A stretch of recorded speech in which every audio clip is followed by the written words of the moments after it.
Good evening and welcome to Courtside Fracas and our finals preview pod. Gonna go around and introduce the guys, but you should know most of us by now. Got Sai with a throwback Spo in the background. How you doing, Sai? I'm good, man. I got to represent for the nerdy man. Yeah. Kay, how you doing, man? I'm good, man. Live and direct. Yeah, is that a throwback Raptors jersey you got on? You know the vibes. Tracy. Doing it right.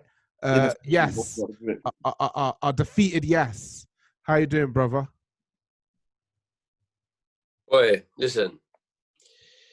The only thing making me feel better about this defeat is I bought my first golf clubs today, so I'm on my journey to rich man shit. I feel like I fully just did it because rich people do it, and it's like maybe I could just go backwards and do it that way. But I'm still hurting, bro. It hurts more because we're actually like I deeped it. I rewatched some of the games. We're actually better than them. Like if it's fucked up, we're actually better, and we fucked up. It's peak. It's peak. Yeah. I'll agree, but we'll get to that. And you know what? Yeah. We'll get to that. We're gonna do a whole next thing in the off season, Jeff, and I want you to be there, mate. I feel like you really add something to that. All right, cool. Send it. And we got Jeff. How you doing, Jeff? All good, brother. Good. Jeff, that's your contribution to the courtside world, you know. And you're there. Oh, man's warming up for when Lotus opens again. I love it. I'm waiting, bro. Cool. So let's get into it. It's a few hours before Game 1 of the NBA Finals. On the East, we got Miami, who've come through their conference impressively, and then on the West, we've got the Lakers. I mean, it's LeBron James, man. He's been to the finals. Only two people have been to the finals more than him. It's probably two of those Celtics that played with Bill, what's his name? Bill Russell? Yeah, two of the guys who played with Bill Russell. So, yeah. I mean, going in, I feel pretty much that everyone's favorite is the Lakers. But despite that, we all know that basketball doesn't quite work like that. And in Eric Spoelstra, Miami probably have pound for pound the best coach in the league, if not the best, top 2, top 3 coach in the league. So anywhere there is a gap to be exploited, he will be trying to exploit it.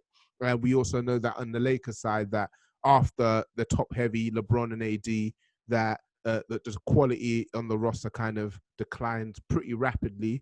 So there is opportunities there for Miami if they're able to execute correctly. So I'll start with you, Jeff. Obviously, you're here as part. Are you a Lakers fan again? Are you not? Because you were a Lakers fan. No, are you asking? I'm not sure. I'm generally not sure. Don't say you're not sure. You asked me several times. I told you I'm not. Okay, so for those of you who aren't familiar, Jeff was a Lakers fan and decided to kick rocks when LeBron came. Something to do with the young core, which we'll get into. Something to do with the young core. Josh Hart, Lonzo Ball. A bum core. Kyle Kuzma, influencer. And then who we got? Ingram. Don't forget Ingram. How much big baller brand clothes do you own, Jeff, to be that invested? You know what? I nearly spent like £500 on something, and I didn't get it in the end. Big baller brand. Even Lonzo don't rep them no more. He tattooed over that mess. Did you receive the shoes? That's the important question. I didn't even order them. That's the important answer. Just for anyone who listens like regularly. Just a quick one. Anyone listens regularly and like thinks that Harold, like, especially new listeners who aren't used to the whole following player stuff, right? And they're like, "Who's this Harold guy following a player like that? Like, have a team, bro. Have some principles." Jeff's like the anti-Harold. Yeah, like, bro. Too principled to actually stay with the team because of what's come in. Like, love for that. While I respect it, you're riding with the wrong guys, bro. Yeah, let's talk about the journey these two teams took to get here. So we'll start with LA. They dispatched a plucky Denver squad pretty handily. I'd say. Easy. Yeah, pretty handily. I'd say. I don't think any of us expected anything different. But before Denver, they had the Houston Rockets. Jeff, you were a big fan of the Houston Rockets, and they also had the Portland Trail Blazers. Coming into this finals, you know how it goes. Before they got here, it was like, oh, they got Portland, and then it was, oh, they got Houston. Then it was, oh, they got Denver, and now they've beaten all three in a gentleman's sweep. It's like, they didn't really have that tough of a run. But I wanted to go around and ask you guys what you actually thought of how the Lakers dispatched of the West. I'll start with you neutrally, yes, because obviously your interests mainly lie in the East. Looking across to the West too, who the Celtics could have potentially faced. What were your feelings about how the Lakers handled the competition in the West? Do you know what? I know it sounds like revisionism, yeah. The only one I thought was a real threat to the Lakers was the Rockets, and that was more just stylistically, like, how are they going to handle it? And when you quickly realised, oh, all right, they can handle this, then I had them as favourites again. I think people are forgetting that beginning of the season, which effectively is this time last year now because of the COVID interruption, there was only 3 people talked about at all. Bucks, Clippers, Lakers. No one else was talked about for the title at all. So if we're keeping that energy, all of these matchups were handy for them. I think Denver are a good side and an underrated side, but Janine made this comment on Sunday that the Clippers tired them out. Like, right, that's a bit of a stretch, but they've had to win how many elimination games in a row? Like, that is exhausting, and I think they just couldn't get over that with LA. Portland like snuck in as an 8th, and I think the Lillard bombs just gassed everyone from the bubble a little bit. But can we look past Lillard and McCollum? They've got nothing. So that was an easy matchup in hindsight. The Rockets, like you realise once the stylistic thing wasn't as much of a mismatch as you realise, then cool. Denver are a good side. I think they did really well to beat Denver, but then that is contextualised by the fact that Denver were like fighting for their life from game 3 of the playoffs, not even round 2. Like, Utah was a mad series. Clippers had to come 3-1 down again. I think, but yeah, I think that's what we have to remember is like, okay, cool. For all the bums that are supporting LeBron and AD, the consensus was with those 2, they were one of the only 3 people talked about realistically. No one else got talked about. No one else at all. And if anyone says that they did, they were lying. Cool. Sai, you were rooting for Denver. I think you're tired of the glitz and glamour of LA, and you just want a well-coached underdog team to rise, a team that plays good basketball, good schemes. Actually, their wide open threes actually make a bit of sense and come in the flow rather than being chucked out when the defense collapses on you. What did you think of how LA dealt with Denver?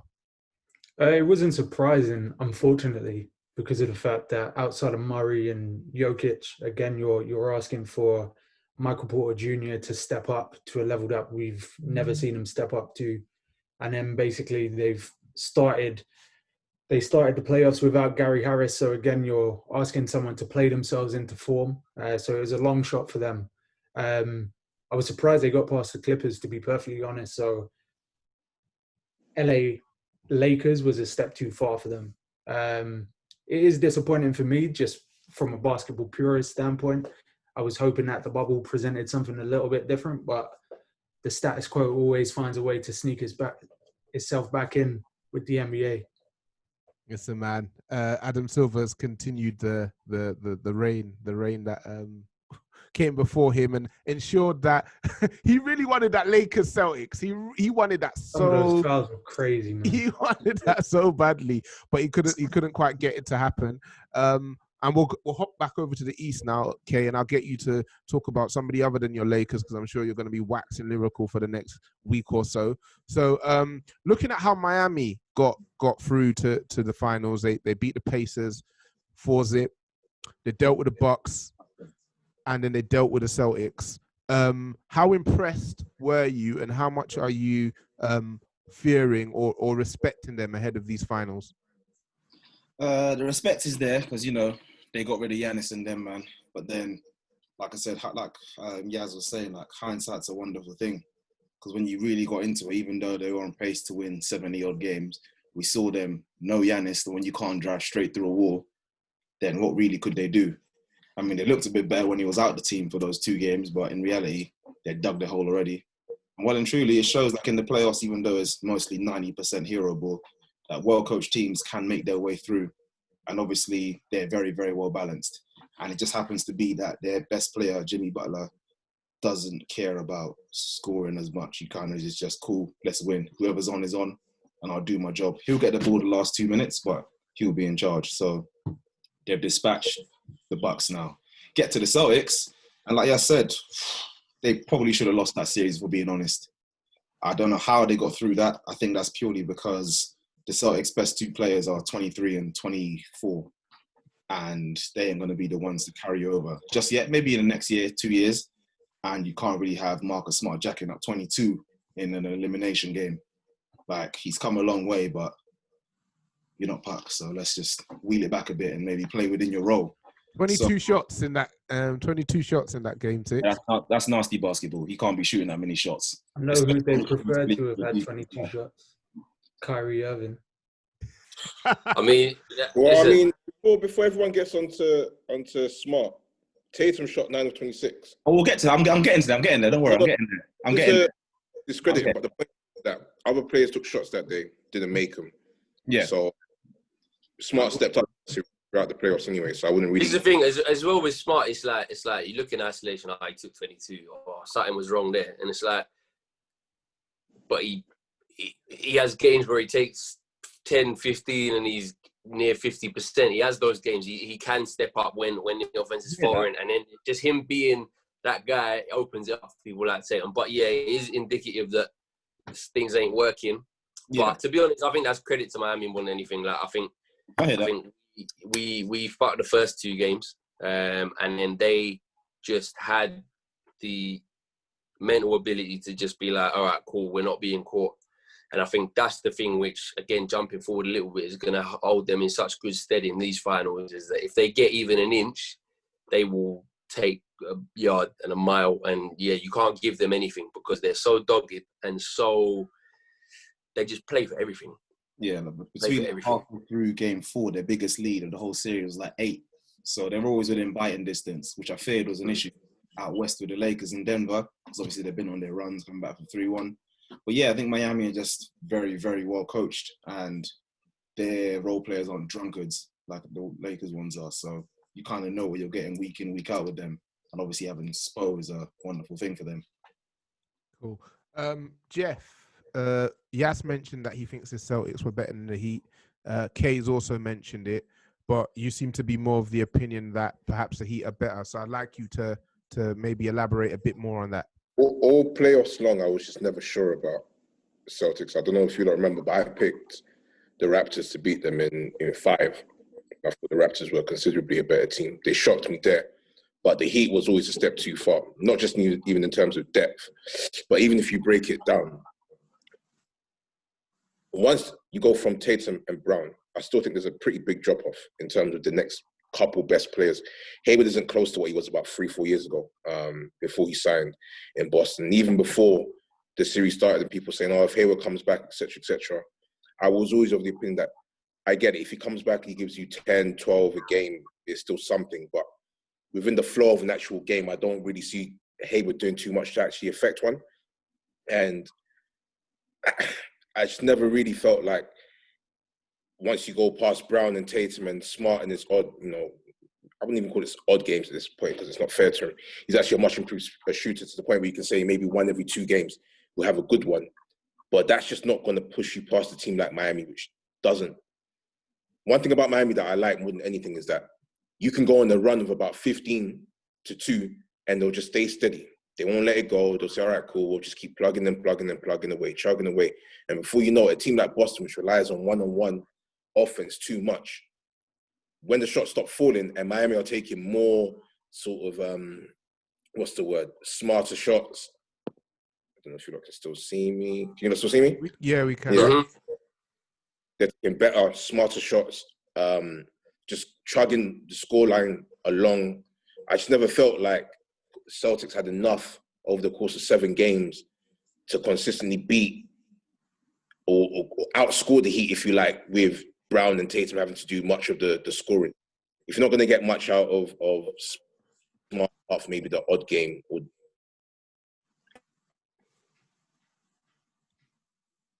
Hello. Every other game, you're going to get. There you are. Oh, wow. This is. Oh, wow. Jeff is in the Matrix. Bullet time. Say that again. So if you're not going to get. Just a quick one. Yo, Jeff, you said you were like, how like, okay, it was more the way you're hinting it is you go Brown, Tatum, and then a big drop off behind that. I think without getting too much into Celtics, I don't want to make this Celtics pod or whatever. Yeah. We're gonna do a big thing, but I think the positive for me is that our best things that we're talking about from all these series are the young ones: Rob Williams, Jason Tatum, Jaylen Brown, and then the issues were Kemba, Hayward, sort of more older players. The way you're phrasing it, it's kind of like Celtics lacked, or is it more that Miami just had too much? So you can look at it from both perspectives, definitely. I think I left out Kemba's name, and it wasn't even deliberate, but it just goes to show that in this series it was a non-factor. Now, my thing Cardiac about Kemba, aka Heart Attack Kemba. Go on. Cardiac Kemba, Heart Attack Kemba, Coronary Kemba. My thing about Kemba and a lot of guys like Kemba is just that he's too small. There was a shot, and I know you've mentioned it before, Mariah, Richard Goodman that we follow on Twitter. He hates small guards, and I hate them myself. Not personally anything like that, but there was a particular shot that Duncan Robinson took with about 3 seconds on the clock. It was either in Game 6 or Game 5, and he was about 5, 6, 7 feet behind the baseline. The 3-point line. And had there been anybody else guarding him, he doesn't even get a shot off because it was about 2 seconds to go. But because it was Kemba, the guy was right underneath him. He's risen up, just put it right over him. And I was like, this is just a perfect example of how... It's not even just height. I don't know who said it. Someone in the group chat. If you swap Kemba for Kyle Lowry, pretty much same height, Celtics are through. Because at least you can still be effective. And it's not even just the height. Kemba is lost. Like, the guy's never had to defend in his whole career at Charlotte, ever. So he doesn't know how to run, follow evade a screen. He doesn't know how to follow anything. He gets lost all the time. He can't take a charge. The amount of blocking fouls this guy gave away. He's got so many in that series. Oh, my word. And he's not going to learn at 28 or 29, if we're being very honest. Like, he is what he is. It's worse than that, mate. It's 30. It's big 3-0 already. Oh, he's 30. 30, and it's consistent knee injuries as well. But it's like they lost Kyrie. They lost Kyrie scoring. But the step backs, though.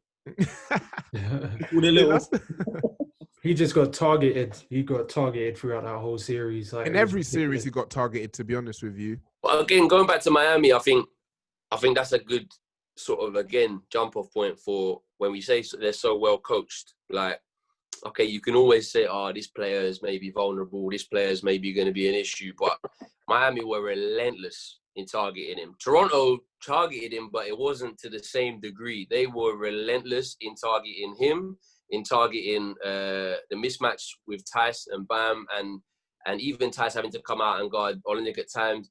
They were smart in kind of who they had on Tatum and Brown, where it still freed up Crowder to go and take on some bigger like they are just so big on matchups. Obviously they're primarily zone, but they know where to get their mismatches. They know who they want to be running out of screens onto who. They're so well orchestrated with that it's beyond theory. It's just like wherever the Lakers have those chinks in the armor, I fully expect them to be able to take them out. Where I see they will struggle is back the other way. But we'll talk about that when we kind of get to the X's and O's and everything like that. Yeah, I think you mentioned it is a nice segue to the X's and O's, yes. So obviously, Sai, you're our resident X's and O's guy. So as we're talking about how the Lakers and the Heat match up with each other.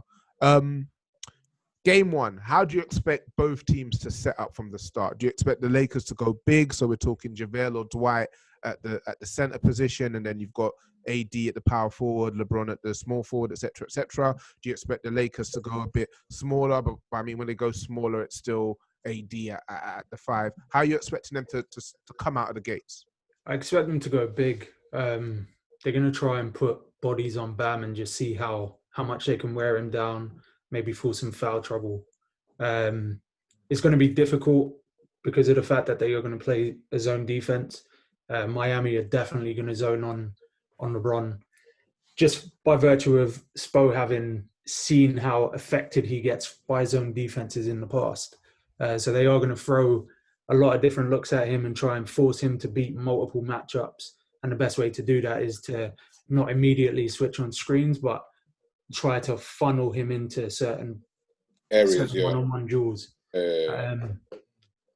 For me, the most interesting thing is how the Lakers are going to have to try and defend against Miami, though. I don't think there's been another team that they faced who are as active off the ball. We spoke about the Rockets, the most static offense in the NBA, the most hero-centric offense in the NBA. And I feel like that gave the Lakers an opportunity to rest almost and sort of just cheat on certain matchups, whereas they're not going to be able to do that at all. If somebody lapses in judgment just a little bit, maybe a Caruso or a Kuzma, you're just going to see Duncan Robinson and Tyler Hero just spinning off of screens and running to their spots and just putting up numbers. So it's going to be an interesting one. I think defensively, I'm more inclined to think that the Heat will be able to do a number on the Lakers, but we shall see. It's a tricky one because ultimately, as bad as it is to say, it is AD and LeBron, and they are expected to be there. And even though I think a friend of ours was saying, like, Miami were the 5th seed, fine, they've done fantastic in the playoffs, but at the base level, if you look at it, when it comes down to the last few seconds or the last few minutes in finals games, especially all playoff games, more often than not, it's going to one person and it's a high pick and roll, and then they're working off that. Even with the zone that Miami are going to probably try and employ. But with LeBron and AD, I think they're going to have to, I think they probably will find a way to obviously combat that. And yeah, like Jeff was saying earlier, you've got to let the others beat you. They're going to try and take LeBron off his game, different looks at him. I think AD can probably dice up that zone, just operating from the high post. We'll see what happens with that and what they throw at him. But in terms of the rest of the team, if they're on it, they're on it. And we've seen how off they can be going. I know it's a long way away, but the first game of the playoffs against Portland, that was, if we're being honest, not far off their actual level. Because right now they're playing out their skin. They got the scheme, and the defense kind of pushes the fast break and gets them kind of in their rhythm. Because well and truly, if it just comes down to them with trading buckets, I think we're a lot more likely to go stagnant than they are. Because if it's coming from LeBron or AD, we're good. But then if we can't get any momentum in defense, it's going to be a long night. So or if LeBron goes off the boil like he has, obviously it's LeBron and you know he's turning it up for the finals, but there's been little clues that he's not the same man. He's getting old. It's year 17, man. And again, you talk about people in the clutch there a little bit and like, look, last seconds, last moments of a playoff game, whatever. But we have recent evidence this year and last year for Jimmy that he is the man when it matters. And then Bam, with his concrete hand for that Tatum block, is probably the best defensive play I've seen, game winning in recent time as well. So they've got their share as well of players who can make that difference. Obviously, like, listen, they trounced us. I don't care, but there's two things. Number one, episode 1 of this podcast, I was bang on the Heat. Number 2 is fuck LA every time. So I'm all over Miami. I was so interested to hear what number 2 was. Yeah, well, number 2 is the priority, really. But I've had a little side thing crush on Miami all year anyway, so I'm fully on them. Besides the fuck LA, I don't care if it'd be fucking Charlotte in the finals. I'll be up for them. But yeah, I think there's a fair share of those players. You look at Tyler Hero. Tyler Hero is not the same guy as in the regular season matchups against LA. Like, this guy has transformed massively over that lockdown break. Just a word on the zone, and you talked about X's O's morale.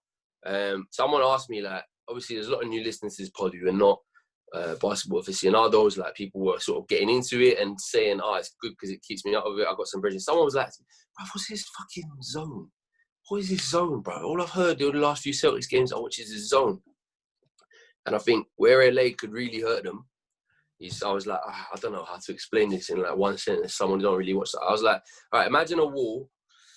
You can go around it if you've got the shooters to do it. LA, not really, especially with Danny Bricks. But you can go over it. And I think that's one of the ways where LA are really going to hurt them. There's this lovely little zone with the bigs at the front and the guards fanned out wide and everything like that, which Boston really struggle with. But that's because we have a German who's 6'8", trying to get onto the dunks. And LA have their pick of Howard, LeBron if he feels springy, even McGee. And I think we're going to see a real, like, kind of, it's going to look old school at times, this final. Yeah, I reckon it's going to be ugly, for all man. the Houston excitement this year, I think Lakers are going to go old and go bruising. And I think Miami, that'll be a little shock for them because they were bigger than us in our last series, like man for man. We really got some length and stuff, but you got Jason Tatum charging into Bam and Jay Crowder. He's never coming out of that without being flung the other way. So I think it'll be tough for Miami, man. Like that zone could just get broken straight through with a little drive downhill or just. I assume. You'd assume, the Lakers are going to shred that zone. I watched the 2 regular season matchups they had a couple of days ago, actually.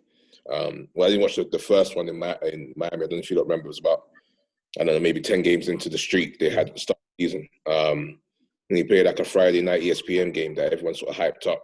And the Lakers just pulled away at the end. They played the second game in Miami, in LA, about a month or 2 afterwards. And Miami started really well. I think they were even up going into the second half. And the Lakers came out and just completely shredded the zone. A lot of it was LeBron at the top of the key and AD in the middle of the in the middle. Like, yeah, exactly. Basically, and it was just a whole lot of mid-range and just, you know, getting into AD, shoving it out to the outside and people making the outside shots.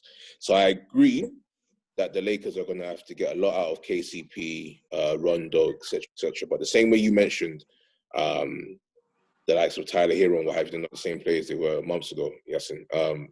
That can actually go for Caldwell Pope. It can go for Rondo. It can go for all of these guys who are fully contributing. They're no longer the bums they were 3-4 months ago. Are the Lakers going to be able to sort of carry this 2-man game through? And even if they do happen to, I think the Miami zone is the perfect defense if Miami try and do too much of it anyway, for the Lakers to actually beat them with just 2 guys. Like, a lot of it will be LeBron and AD, and let's just not pick him up, sorry, but, you know, get into AD. And like I said in the group earlier, AD will beat you 4 times with the mid-range. Like, it will pass the point of, you know, like what we're saying with the Lakers shooters right now. If they beat you in the series, so be it. You know, people who say that about AD, we're not saying, but like, I'm sure there was a point at which people said, don't let LeBron beat you. But if AD beats you with the mid-range 4 times, so be it. I think we're past that point now. You have to actively stop him to the point where you try and stop him first. Miami have the bodies to throw at LeBron. You can throw a bit of the corpse of Iggy. You can throw Butler. You can throw Crowder. Okay, interesting. So you say you can throw Crowder, but I feel like they may want to put Crowder on AD just because if you put Bam on AD, Bam could easily just pick up 2 early fouls and then, you know. They're gonna put Crowder on AD for sure. Try and avoid Bam getting into foul trouble, because that will be the Lakers' sort of, if you like, that will be their what they try to hone in on, which is Bam makes that team go. So if you get him 3 fouls, you know, towards the end of the first half, you completely change how he plays, Miami play in general, and you basically force them to become more of like a team that doesn't go through Bam as much. And to be honest with you, going through Bam actually is what makes them the team they are. So if you take that away from him and, you know, stop him from being the focal team on both ends of the court, then you just make the series so much easier. But so they'll definitely put a lot of Crowder on AD.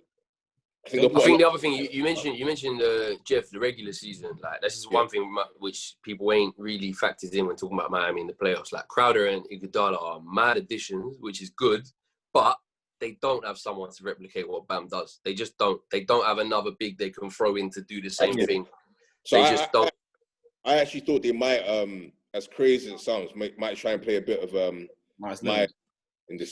these finals. You don't be shocked if you see it a couple of times, only because they're going to try and do as much as they can to try and stop Bam from getting into. But that guy's been waving a towel for like a month. More. I know. He's not warm. So is Solomon Hill. I hadn't even the ghost of Solomon Hill the other day nearly shocked me out of my sock, bro. Mate, they can smell him, but he ain't playing. I can smell him on the side of the court, but he ain't playing. Bro, He pump faked Musty somebody. guy. He pump faked somebody. And I was just thinking, what made you think he was gonna shoot? What made you think? What do you think was gonna bite, son? Honestly, The maddest thing is he got one rebound and then posed with the trophy afterwards. I was like, Another thing as well. But you know, Spo will do that. Like when it comes down to it, he will try and switch it up. And I just won't be shocked if Bam has one of those games, especially in the course of the series, where maybe he has foul trouble super early, and you just see Leonard checking for even 3 to 4 minutes. He can still play. He was fully part of their rotation. It's only really been the playoffs that he hasn't been part of it at all. I think he came into it injured. So I wouldn't be surprised if you see, even if it's just 2-3 minutes, just to try and maybe get Bam either some rest or to avoid trying to get him any more foul trouble, depending on how the refs call it as well. I think you don't be surprised if early on you see LeBron, AD, chirping to the refs on the sidelines and what have you, just trying to get them to understand, because Miami will understand that the only way in which they can win this series is to be physical. Try and match the Lakers physical, because the Lakers are going to come up and say, yo, you guys form. Boston, you're the bullies of the East. It's different over here, mate. Like we're the real big boys. So Miami going to try and double up on their own physicality. So yeah, you guys are right. It might even be a proper ugly series. Proper looking forward to it. But yeah, I think the Lakers, should have way too much. I'll be honest with you. Okay. I mean, you say way too much, but I think if they cancel each other out physically, Lakers will pick up. I hear that. If the Heat catch fire, they're off. They're off. That's what I'm scared of. And that's actually the thing. But you're living and dying by the three and all that sort of stuff, and you can go hot, go cold, and all that sort of stuff. Like I've got it here in terms of like three pointers made.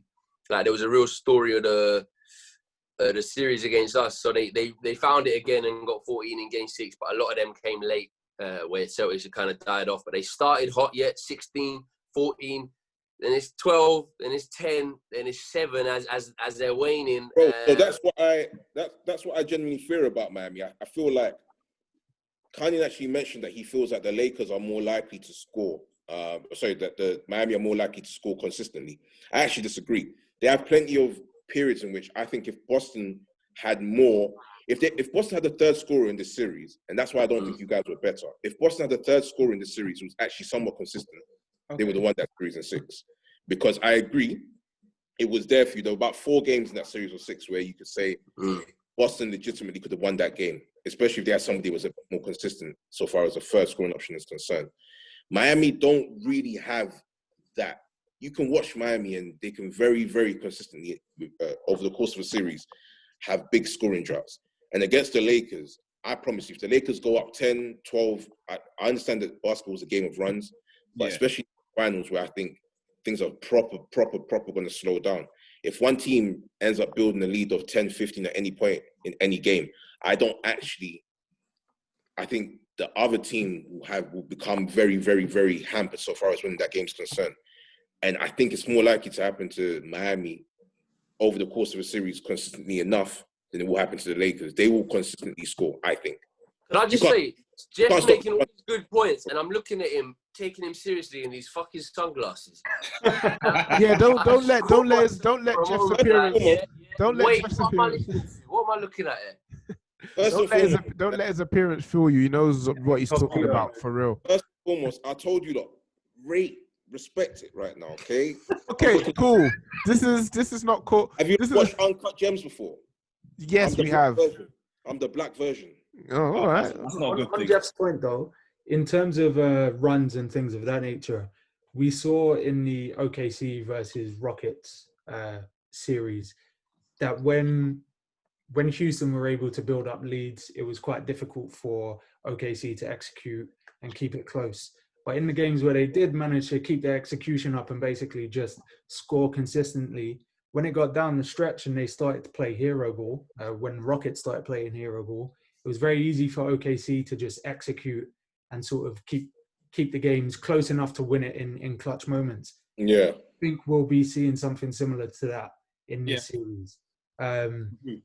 We saw against the Celtics, again, as much as a lot of people are saying that the Celtics were the better team, I feel like Miami have it in them to basically say to themselves, if we keep it close and we get it to the last 2 minutes, we know the frailties in that team. We trust ourselves to execute over us trusting them to execute. Yeah, precisely. It's a team DNA thing. Is when it's grit and grind and effort, you always bet on yourself to be able to get a game changing or momentum changing steal or block or even just a big shot. And we saw multiple guys showcase their ability to step up in those immediate moments and then someone else pick up from them and then playing team basketball to get them over the line.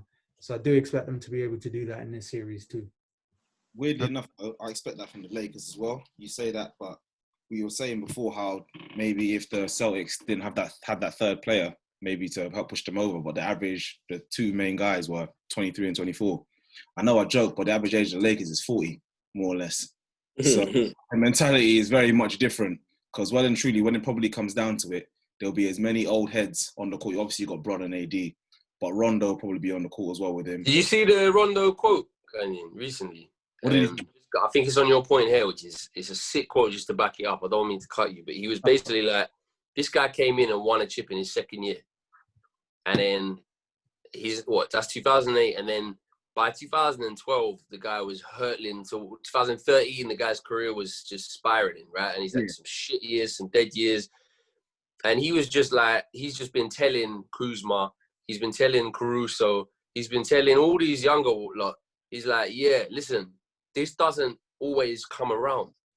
Like, you need to actually appreciate right now where you are, that you're in a finals, because like that Celtics team could have made 4 finals. They made 2, and they got 1. Like, sorry, they made 3, got 1. Bruv, like they don't come around every day. They don't come around, and I think that's where Miami have that grit, but Lakers have, like you said, that veteran leadership to just maybe calm things a bit. Like I hate on him. He's won a chip with the Spurs and been a big part of that. Won a chip with Toronto, been a fairly contributing member of that. So they've got people like that have been there. Obviously, JaVale, we laugh at him, but he's a 2-time winner. Mm-hmm. He's been on the court in these big moments. We're past the point of McGee can't play. He can play. He can play. Contribute. But even I'm just saying, like the age, and obviously these men have been in these positions before. Like I'm not saying like Miami are going to be like a deer in a headlight or whatever, and maybe fail to execute down the line. But I feel when it comes down to it, Miami's execution is very much a team-based thing, and if it comes down to the hero ball, it can probably be quite disjointed at times when it goes to Jimmy and maybe Dragic, because you don't really want Dragic in the last minute just throwing out some stuff and hoping for the best. But when it comes down to it, you know what? I know you don't, but Dragic in that Celtics. I hear that. But it's very different, be the ball being in Dragic's hand in the last 2 minutes compared to other options. It could be in Rondo's hand, waiting for LeBron to get it. AD, you've got countless old heads there who can probably calm it down towards the very end and, let's say, execute to a much higher level than I think maybe Miami can, even though their system and the propensity is we could maybe quite be outcoached by Miami. But I do think the quality in certain areas and obviously the experience might probably push us over the edge and maybe 5-6. Cool. We've got a question from one of our listeners, Anik.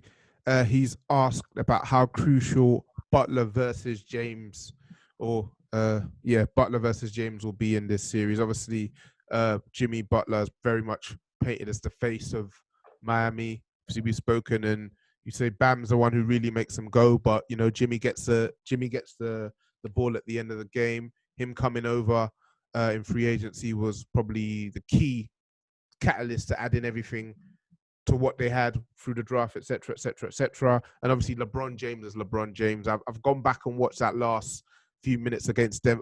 I watched it about 5 times on Sunday, and I've watched it probably about 5 times since. So let's talk about how the two key men, you could say, match up with each other. And I'll come to you, Sai. Just to get your thoughts about how Butler and James match up. So they've actually faced each other a hell of a lot of times in head-to-heads in the playoffs. So they played 11 games total against each other, which is a fair few.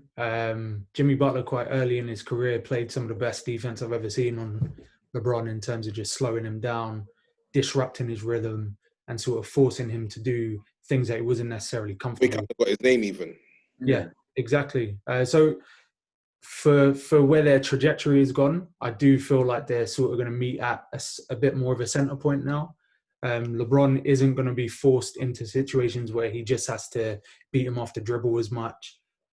He's a lot savvier than he was at the point where they sort of matched up.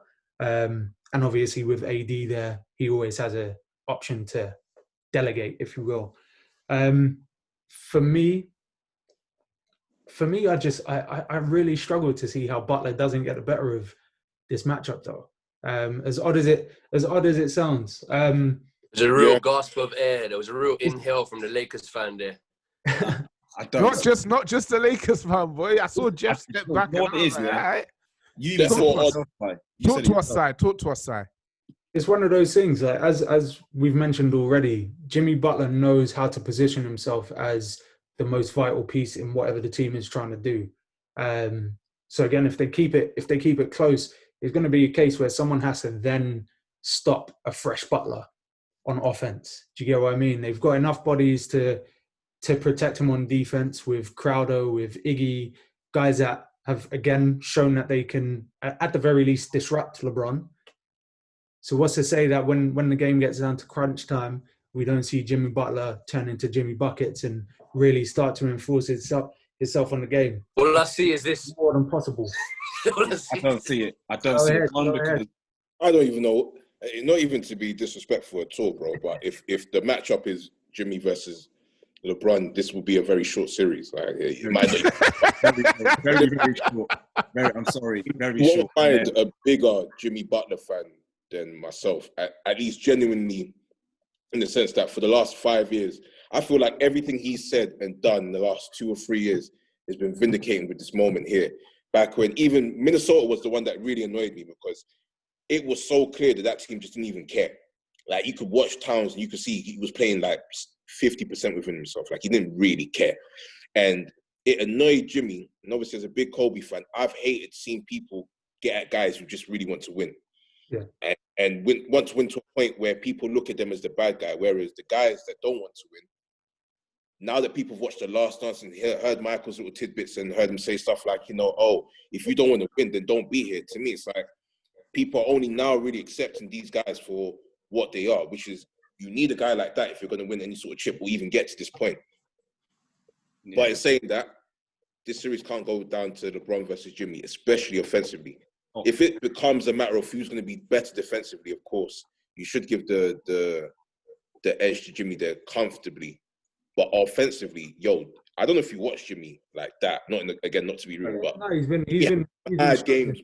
He can look like he can't buy a bucket. Even when you see games certain times when Jimmy gets like 20 points, you'll be like, this was like a slog. Like, he did everything to get to his like, Jimmy struggled. You'll be watching Jimmy sometimes. It's like, you really struggle for these 20 points. Then there's other times you look at LeBron. 30.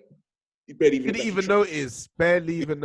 And as well, yeah. Jimmy works hard for his 21. I think Jimmy acknowledges that, and he started like getting to the line a lot more. So and I think that could be if he's targeting the right people and if he's seeing the right spots and putting some people onto their 4th or their 5th foul, that could be interesting as well.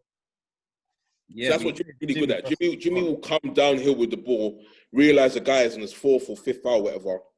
Excuse me, and barrel straight into them and get the foul. So Jimmy's good in foul trouble, probably second to only Harden in the league so far as doing that's concerned. But again, now you're talking about guys with bigger bodies. Now you're talking about getting a whistle against LeBron, getting a whistle in the finals, getting a whistle against the Lakers. Proposition. All of that. Like whistle against the Lakers. Save the best point till last there, Jeff. It's like Man United at Old Trafford, baby. Honestly, full time. You put that amalgamation of points into all into one and sort of say, how is Jimmy going to be effective in the series? It's probably not going to be from getting to the line. I've always said if you leave Jimmy open, it's a bad idea. But at the same time, like, that's not to say he's a knockdown shooter, anything of the sort even. So, I mean, Jimmy's probably going to force himself to, step up and, I need to give the team 20 points. And that might, per game even, and that might actually hurt Miami more than help them. If he allows the ball to just move around and just keeps being who he is, Jimmy Butler, I'm the leader of this team. Everyone knows I'm the alpha dog. but I'm just not going to do too much. The reason I like Jimmy in Miami is because he doesn't do too much, and everyone knows he's the boss there. You see what I'm saying? Like, even the recent stuff with the jerseys and what have you, that's him being a leader. But in terms of, like, he doesn't go around screaming, I'm the leader of Miami, da, da, da. Yeah. It's more He like just makes the right play every time, man. I think it's the maturity as well. The maturity of how he plays, even off the court, you can tell Tyler, all of these boys, they look at him as like a big brother. Crowder's come down, he played with him at Marquette, and them two are like the big sort of like the road dogs of the team. You see what I'm saying? So it's like, it's all perfectly set up for Jimmy, 150%. But it's not set up for them to win if Jimmy's going to be the focal point of that team. He needs to accept that Tyler's a better scorer. Bam's probably more important to the team so far as if Bam plays well, the team plays well. Mm-hmm. Like, just grew all together as like the main man. I'm still the boss, but you guys are more important to me so far as your roles in our team are concerned. If that happens, Miami have a chance. If it becomes LeBron versus Butler, I promise you, bro. My point is more so. I have faith that Butler will approach the matchup like that. I'm actually not so sure. To be the heart of the team more so than the. Might try and do too much. He might try and say, all right, cool, I'm here now. It's my first finals. People are looking. I'm here. Like Jay I have that worry with LBJ though, because for me, I think now, yeah, LeBron is so at peace in terms of like his legacy. All he's really doing is sparring with Michael Jordan. But the only thing I feel that drives him is that will and that want to win more and have more stake in that conversation. But when I watch how he plays and how he took over at the end of the game against Denver, how he sat there after Houston beat them in game 1, he was just like, all right, okay, cool. I don't see him being denied, man. Bro, Mariah, let's not gauge LeBron reactions versus Portland. We lost one game against Portland, okay. Or Houston, like, I'm sure every game LeBron is lost in this series, he's in. At no point has he ever thought to himself, we're going to lose this series. You see what I'm saying? Like, LeBron, if he loses and LeBron knows that he's under pressure, he's a completely different guy. I've seen. But do you think he comes out of any game in this series thinking, even if they lost game 1, do you think he comes out of it thinking they can beat them? So this is the one series I feel like, apart from the Clippers, where I genuinely felt like if the Lakers lost game 1, they'd actually be in a dogfight. I thought they'd lose game 1 against Houston. I thought they'd lose game 1 against Portland. And I said both times, I don't know if you remember, Morale, they're losing 5 or they're winning 5. I thought they won both times and win 4 straight. They did that on 2 occasions. Denver, I thought they were going to sweep based on matchups, not based on Denver being a bad team, but just matchups. You got AD on Jokic and basically LeBron switching on to Murray anytime Murray starts heating up. It shuts the whole thing down very quickly. Do you see what I'm saying? Yeah. The Heat are different. Like I said, obviously, when it comes to the Heat, they're gritty. They're the kind of team that aren't going to allow you to just kind of like blow them away. Even when you're up 10 or 15, they're going to keep chugging away. You see where I'm coming from? But in this series, yeah, I just think it's going to be a pretty short series if we look at LeBron and think, oh, how is he going to match up against in all of these other guys? These guys have to match up against LeBron and AD. This is a series about how are the Lakers going to beat the Heat. This is all about what can the Heat do to even win 1 game, 2 games, let alone just on that one, Jeff, because I think, again, Lakers are overwhelming favourites, right? And me and Sai, we did a preview pod for Miami, Boston.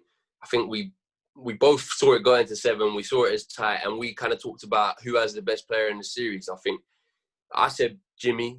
Sai said Tatum. I think we were both proven wrong in that across the 6 games, Bam came out of it stronger than everybody else. Bam Adebayo came out of it stronger than anybody else. Canyon, as a Laker fan, a still existing Laker fan anyway, because obviously Jeff ain't that invested no more.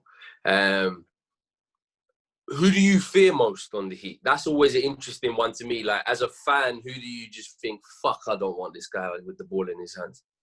Bam, if I'm being very honest, because I know we were saying it's a Jimmy versus LeBron thing, but I think the most important, like you said, is Bam, because well and truly, he's got arguably the biggest challenge of any of the Heat, because he's got 3 legit big men who are going to be thrown at him, and not all of them are in their prime. You've got AD, fantastic defender in his own right, but are going to try and save him on offense most of the time. You've got Dwight, who can throw his body around and can still very much move. And you've got JaVale as well, who's still a very serviceable big man. So he's got 3 very legit matchups in a situation he's never been in before. And so he's got way more of a problem because, like you said, all good things go through Bam. And if he wants to keep it that way, he's going to have to try and at one point deal with the semantics of Dwight, and then deal with obviously the length of JaVale and AD. And as great as Bam is, we do also remember he's quite undersized for his position. He's more physical than Jokic, of course, but he's very undersized for his position. What's he, like 6'9", 6'8", 6'9" at a push? He's a big 6'9". He's a big 6'9". Bam's, Do you know what else people forget Bam's about? a big boy. It never gets mentioned, by the way, like ever. A couple times, but it never gets mentioned. You've alluded, like you've given us a bailout as a Celtic by saying, yeah, well, Tatum's 22, Brown's 23, rare. Bam Adebayo was like 23 years old. Yeah, but at the same time, I think the veteran leadership that which is so cliche, is very different on the Celtics than it is the Heat. Like the best player on that team is Jimmy Butler. He might not look it every night. He gets his hard 20, but everyone knows he's the man. If I look at the Celtics, the best player is Tatum. But if I look past that, who would you say is like the man? I know Tatum. Yeah, I hear that. I guess my point is just, okay, cool. Bang can defer a little bit defensively. Iggy can take over a matchup and be really shrewd with it, and he can defer to Jimmy and Tyler offensively. But he still has a lot on for a 23-year-old who last year was barely even a starter, like for half the season, maybe started or something. I think Spo's something to do with that as well. Like Brad Stevens has been to conference finals before, but he came up against Ty Lue, but he basically came against LeBron. That's very different. Spo has been here to 24, maybe 4 years in a row when he was with the Heat. He's been in the finals before. And obviously the Heat organization is a fantastic organization, very good at developing youth players, of course. So I think his guidance of Bam, of course, along with like their veteran leaders, let's say the Road Dogs, Crowder and Butler, has put them in a much better stead, I think, coming into this than, let's say, the Celtics. But yeah, I think Bam's probably the scariest proposition because, well and truly, AD's our best player. He's been playing like the best player. We all know it's whatever's LeBron's team, but we're not going to be here without AD if we're being very honest. Makes sense. Butler versus LeBron, in my mind, that's really just in the background, just there. The X Factor series. It's AD. It's all AD, and he's got the pressure, like I mentioned last pod. Sorry, like he's got the pressure of saying, "Okay, cool. If I don't perform, LeBron's got no help." Oh, AD again. But at the same time, he's also got that thing that Rondo and LeBron, like you were saying, like, listen, yeah, it's a one-off. You're not many people get here all the time, but listen, I've been here before, so make sure you appreciate this. And worst case, it's not like he's leaning on a nobody. I know it's a 35-year-old LeBron, but worst case, if AD's having a moment, let's say a stretch 4 minutes in the game, he can't hit nothing, he's going maybe 2 or 7 or whatever. LeBron is there. Worst case, he can, let's say, take over, or at least maybe be a more focal point on the offense, because more often than not, AD's touching the ball every single offense at some point. That's a given. Him and LeBron are going to touch it. Mariah, just a quick one for you. Like, having watched this, obviously, dominated discussion has been AD, Bam, Jimmy, LeBron, boom, boom, boom. But there's a lot of other men on the floor who are going to have some say. And you've had Tyler Herro with a breakout game. You've had Caldwell Pope hitting his threes again in these playoffs. You've had Caruso with a big game-changing block. You've had Kuzma getting decent minutes and actually been defending league quite effectively. You've had fucking Duncan Robinson torching the Celtics. Outside of the big hitters, who do you think depth-wise has more going for them? Because I think Miami, like Jeff said, like it's become a thing of the Lakers are bums, but really okay, cool, haha, shit roster, all jokes and that, but really they've done their thing like in these playoffs. A lot of the guys. They have, but I think if you're looking at the other guys, it's going to be Miami. You've got Tyler Herro, you've got Goran Dragic, and you've got Duncan Robinson. You've got shooters, first of all, which means they can space the floor really well. You've got Tyler Herro, who there's something I was listening to a pod the other day, and somebody mentioned that the gap they had between the bubble and obviously when they last played, it was almost like an off season.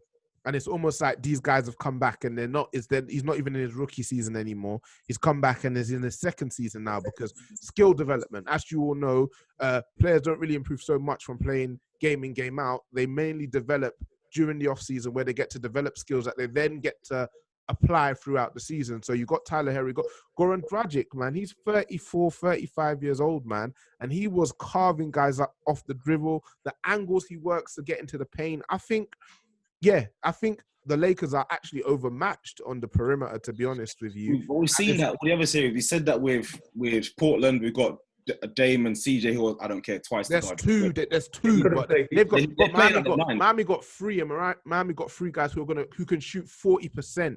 They can shoot 40% from free. So I think that extra man makes them just that much more of a trickier proposition than any of the teams you faced up to now. Denver had Murray. But then you look outside Murray and you're looking at Jeremy Grant. I need you to... Jeremy Grant doing it. Michael Porter Jr. I accept that. But then Maga Porter Jr., we're looking for you to make some shots. In some games he will, in some games he won't. Yeah. And Houston, you know how it goes. They come and go with Harden. Westbrook obviously wasn't at his best. And beyond that, you got the ghost of Eric Gordon. So I think we should not rule out Miami's 100%, but I don't think the people that Miami have are much better than what we faced, of course. And the thing is, the reigning theme throughout this playoffs, our defense is great. The offense will get by with LeBron and AD. But how will we deal with these three-point shooters? How will we deal with these perimeter guys? And to be fair, I think they've passed the test quite well. And I don't think they're going to see anything, in my mind anyway, bar AD and LeBron. Like, Murray's probably been the best player in these playoffs. If you really think about it, I think personally. Murray, Jokic, it'll be him. It'll probably be him from what he was doing, especially in the later rounds, putting them on his back. So I think for him, I don't think they're going to see. They'll probably see maybe a bit more craftiness, probably a bit more off-ball movement. But in terms of like what they've seen in front of them, they've not. I think they'll be fine considering what they've just come from. For me, though, this is the best defensive team that the Lakers have come up against as well, from top to bottom. So. Very true. That for me is the X factor because the Lakers are going to eat off of transition buckets if they're given a chance to. But Miami can too. They can run if they need to, and they're good in half court. So you've got more ways on offense that I can see the Heat providing a challenge, as well as on defense, they're the best matchup as well. So we barely mentioned Tyler Herro, who's obviously had a brilliant playoffs. And I feel like if he has a really good series, then it becomes more of like a 60-40 matchup as opposed to maybe a 75-25, maybe 70-30 if you're feeling generous. What do you think stops him from having a good series? To be honest with you, not much. Like, only himself, because none of the Lakers can guard him. I mean, you switch him on to anyone, then he's going to cook him. Buckets aren't that boy's problem. If anything, you just kind of hope that the moment doesn't suck him in. But where they've got no fans around them. Like, no crowd. That's perfect for them. And I guess the only thing would be, could the Lakers put out a 5 where he struggles to really guard anyone? He's not a bad defender, but it's not why he's Herro's a good defender. Oh, I actually watched him, bro. I've heard people mention that, obviously off ball, I think it happens to all young players. Like, even if you watch tape, they're not great. It's like they have their lapses and what have you, but just 1v1 defending. There was actually a moment in game 5, maybe 6, where he played some ridiculous defense on Kemba. Kemba didn't hit like He's also 6'4", and Kemba's 6 foot. Okay, like, Tyler, you can really defend. Like, I wasn't so sure about you, but you're game with it. You're not Duncan, who is game, but you can see like he's still. He needs to come out. He needs to come out. Herro can really defend. He reminds me a little bit of DiVincenzo at the Bucks, actually, when it comes to that. You won't actually think they're defending until you try and get all of them one-on-one. And you realize, like, this boy can defend. Well, Herro's closing every game at this point. So they clearly trust him to execute like that. But I'm just wondering if just because Lakers are physically something. Oh, so physically, yeah. I'm just trying to think if there is a 5, right? So if they were to go 2 big men and then LeBron, and then you got a Kuzma, and then I don't know who that 5th would be that could maybe get something on him. I don't know. It'd be Rondo, yeah. But for sure, I agree, especially in the post. And I think a lot of the series will hinge on LeBron being able to get his switches against certain guys. So the main 3 are always going to be Dragic, Herro, and Robinson. If he's able to switch onto those guys consistently within the course of the series, then you expect him to fill up his boots. just based on size, Dragic ain't going to be able to move. He's much bigger than all three of them. But the other two in particular just can't guard him. So yes, I do think on Switch they're going to try and abuse those guys. But what I don't think is that Hero at any point will be unplayable on D. And what he's going to give you on offense is going to be huge. Like Miami are going to need that. He's the only guy in the Miami offense that I think can give the ball to and just say, "Yo, like get me a bucket." Cool. Like Dragic can get you a bucket, but it's more crafty, and you're kind of not hoping because he's going to get the bucket, but it's more crafty. Like you can give Hero the ball at the top of the key with like 2 seconds to, well, not 2 seconds, but 4 or 5 seconds to go and say, "Bro, like do something." Like I have a team. So I'm saying like he's got that X factor in his offense and the way he shoots, the way he dribbles, wherever it might be, where he can get to his spots and get you that 1v1 type bucket that maybe if you watch Jimmy over the course of a game, you'll see that he struggles a lot more in terms of getting spots because he's not that much of a natural scorer compared to a Hero, whoever it might be. So Hero for me is the X factor for Miami. If he's able to have a good series, even if he has 3 out of 7 good games, I think Miami can potentially win the series.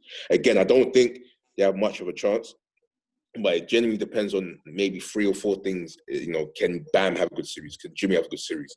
Can Duncan Robinson have 2 or 3 games? I'm just going to line with one of those games where LeBron's shot isn't necessarily falling. Those layups are banging off the rim. Yeah, go for you exactly. If they have enough games where everything goes for them, they have a chance. But they need one consistent in the whole the course of the series, especially scoring wise.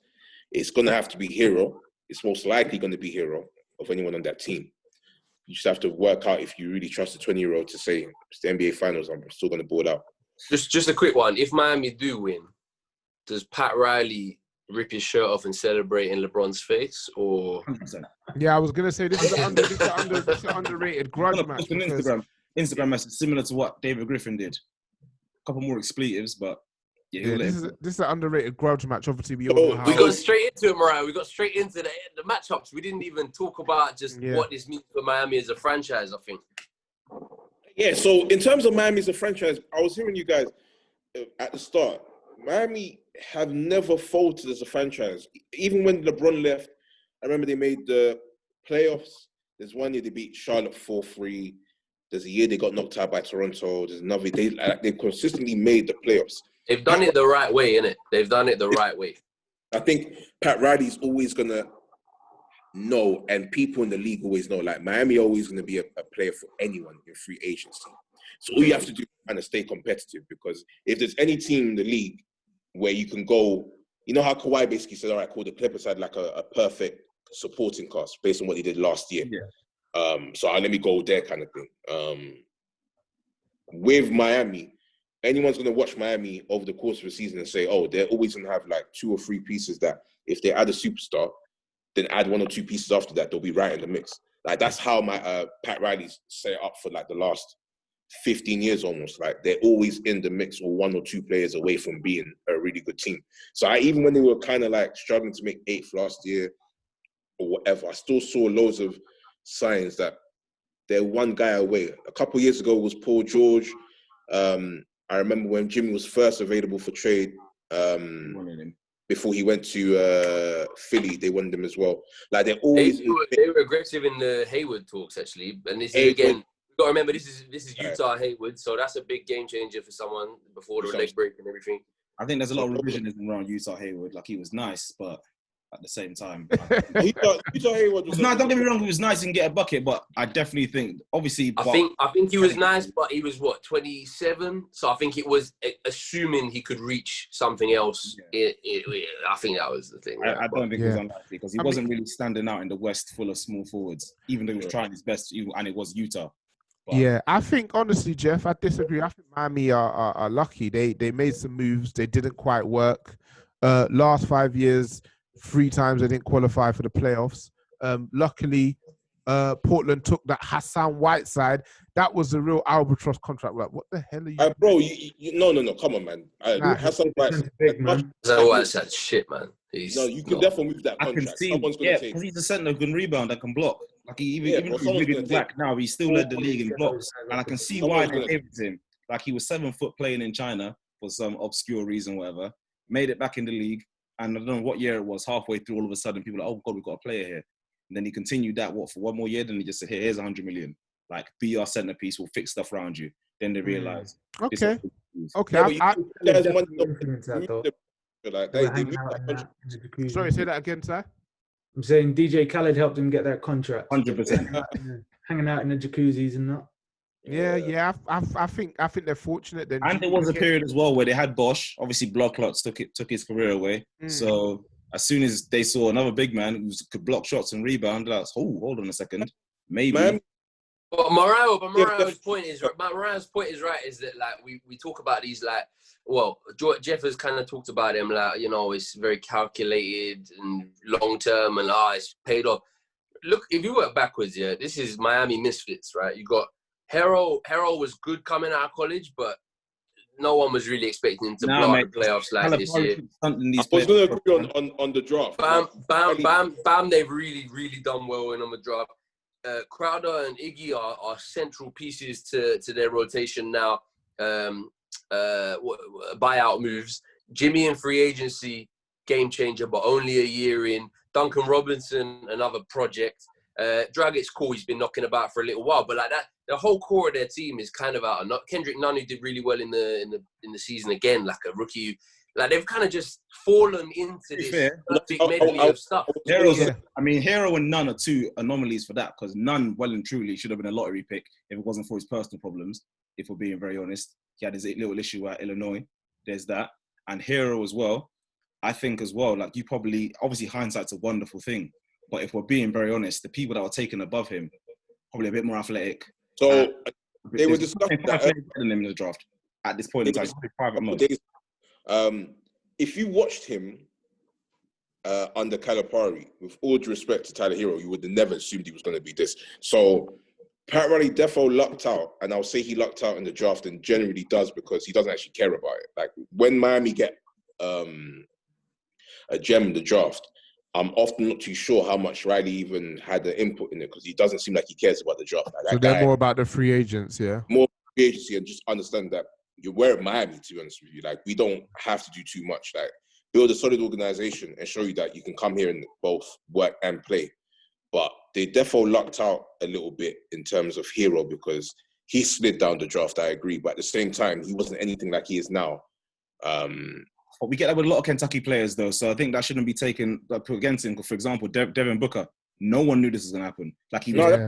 We've got to be asking questions about John Calipari, to be honest. I said in the last one about Cat was supposed to be a defensive player. Look at him now. Come back to what I was saying.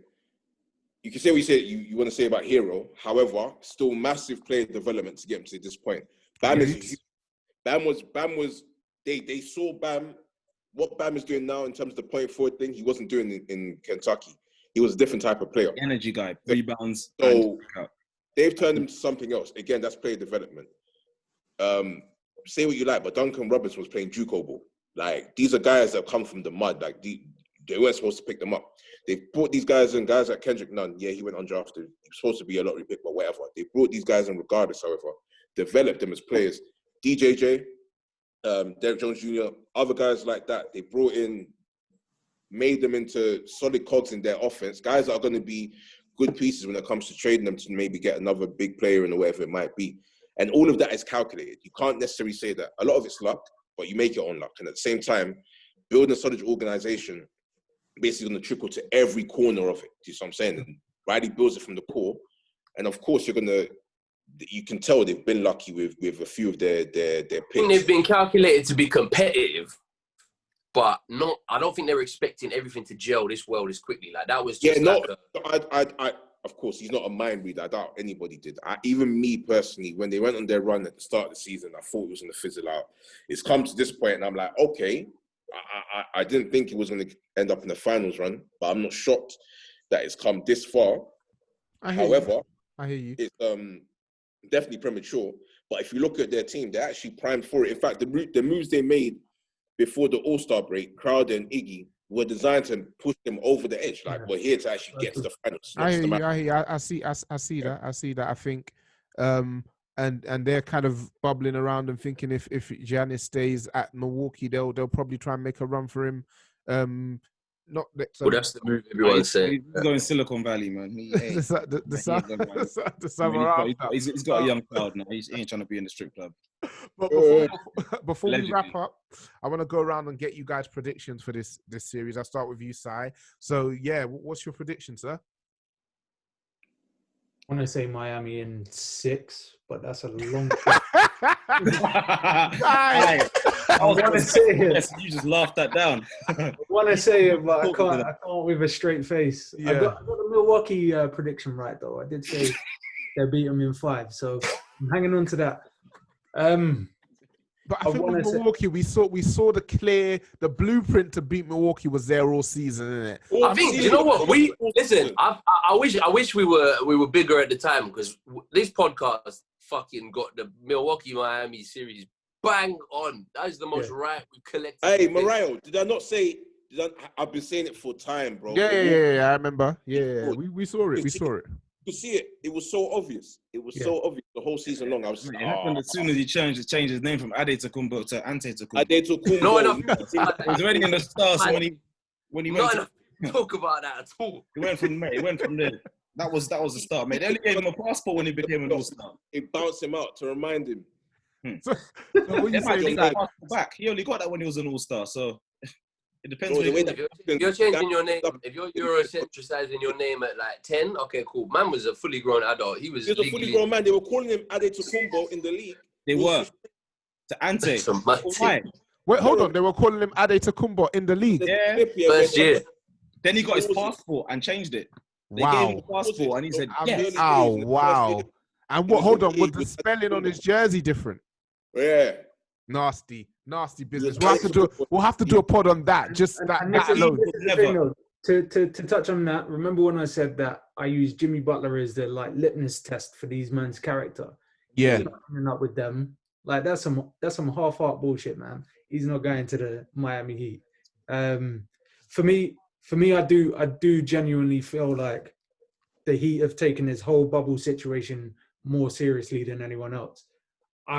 I feel like Jimmy Butler's carted out all of them plush mattresses, replacing with some pissy mattresses, taking everybody's food, giving them ramen noodles, taking their soap, all of that. Them man smell like piss and pork. They're winning the shit in 7. That's it. That's what You've got 6-7 now. From 6 to 7. Oof. You actually don't believe it. It's Miami in 7. Listen, Jeff, it's difficult to bet against LeBron, man. Like Sai doesn't want to, innit? But he has to. It's Sai, man. Sai has to come with that, and I respect it. Kay, your face says it all. But can we get a prediction for this series, please, sir? It's a tricky one because I know what I think will happen, but there's that little bit of doubt where you've heard the X Factor of Bam, the X Factor of Hero, but it all needs to align. But I'm just going to bring it back to the fact that, yeah, we were the 1 seed at the time. They were the 5th, whatever, even after their run. So I want to say 4-2, Lakers. Cool. Yes. What are you saying? What's your prediction, sir? Well, listen, it hurts to admit it. I'll be honest, because I obviously got my little background up, and I could have had something else. But I thought I'll keep the 17 banners up because I don't think we're going to be the only team to have 17 banners this time next month, sadly. Come to death row, baby. Yeah, it's not good. It's not looking good. I think, do you know what? All I've heard every year, everyone, rule of thumb is you need a top 5 player to win in the NBA. You need the top 5 player to win the chip. I think it would be better for basketball and the NBA in general if Miami can take this, because you've just got crap around 2 superstars and they somehow get it done. I think it would be amazing for Miami to win this, to sort of wake people up to the fact that, look, you don't have to crowbar max contracts in if they don't fit and all that good stuff. But I don't see it happening, to be honest. You don't believe it? I don't see it happening. I think basketball needs it, but I think it's Lakers in 6, man, and it pisses me off to say it, but they're just cunts, bruv, and they'll just fucking do it somehow. Leave basketball to the Euro League, man. This is death row, baby. We're all about the drip. They can run the plays and the high sets and whatever, yeah? This is America, baby. Did you not see that Trump Biden debate? Listen, we don't need Showtime Lakers, baby. We don't care about good for We basketball. see what they're doing in the presidential debates. That's what's happening in the highest office in the land, yeah? This is Showtime, man. Where do you think the league is going if Jimmy Butler's the face of the league? You think we'll get 12-year-olds around the country stop showering? LeBron's glue that's sticking the patch of hair on, like we saw Trump's track on the side of his head.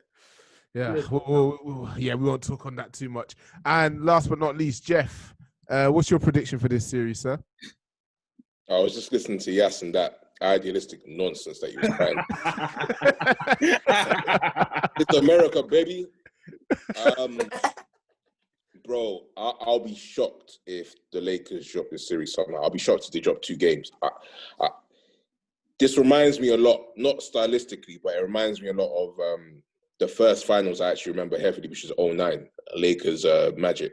One team is heavily favored. The other team, it's like, you guys are talented, man, but do you have enough?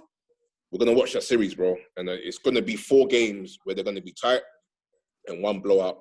I think 5 games. It'll be one of those series where it could potentially go 6. If it goes 5, every single game in that series will be a dogfest, bar one, like 2009. If you guys remember or watched it, like, it was a gentleman's sweep, but 2 of the games went to overtime. One of them, Courtney Lee messed up and a rim at the buzzer, a layup at the buzzer at the rim, which would have won game 2 for the Magic. They won game 3, lost game 4 in overtime, then got blown out in game 5. I can see something similar along those lines there, where Miami, they're dogged, they won't die, even at 3-1, whatever it might be, but it's just too much. It's a step too far. The Lakers are too good. The Lakers are better than you guys are making out as well, especially in the bubble. I've realized they're actually a really good team. Like, defensively, they're well coached. Yeah. Offensively, they run really good sets. And when their players are hitting shots, they actually look like a really, really well-oiled unit. Like, they're not all-time great or anything near that even, but so far as, like, yeah, this is the defense is what's really pushing them over the edge. Everything, defense, yeah. and when they get those bigs in and they're sweeping everything that's coming off those boards, it gets real long for the, even when the guys. Just stuff like matchups and how they're able to make adjustments to the rotation and what have you. It's like, that is a sign of being a good team. Like, how deep those, what can you have to sort of, like, especially in the playoffs, you can throw these X's and Y, X and O's at different things and what have you. Like, they have that there. They have the personnel and the type of personnel to switch it up. They have a plan A, a plan B, and a plan C. Not a lot of teams have that, especially top teams. And I think you guys are probably being a bit disparaging about them. Keith Morris, bring up Keith Morris, yeah. 2 hard fouls. They don't know what to do. They're in disarray. It happens every game. It happens every game. 2 hard fouls, little pushing and shoving. All of a sudden, not even Marcus. Hairs come loose. Dwight is the new enforcer of that team. Dwight goes around bullying people. I'm like, yo, Dwight, I don't remember this, boy. I'm telling you, he's really using them shoulders. I'm telling you, he's really. But listen, I respect Dwight, and he's gonna have him and Bam are gonna have some battles. And obviously, Bam is in better shape. For real. But it's gonna be a beautiful battle between Bam. Guys, I'm gonna be really interested to see that. I can't wait. So we'll be watching tonight. Lads, Yas is already gone. I want to thank Yas for his time, but I guess I'll do that in his absence. Sai, always a pleasure. Kay, good to have you on again, bro. Jeff, you should do this more often, man. No. We've seen the watch now. All right, lads. Nice one. I want to thank you for your time and just take care, man.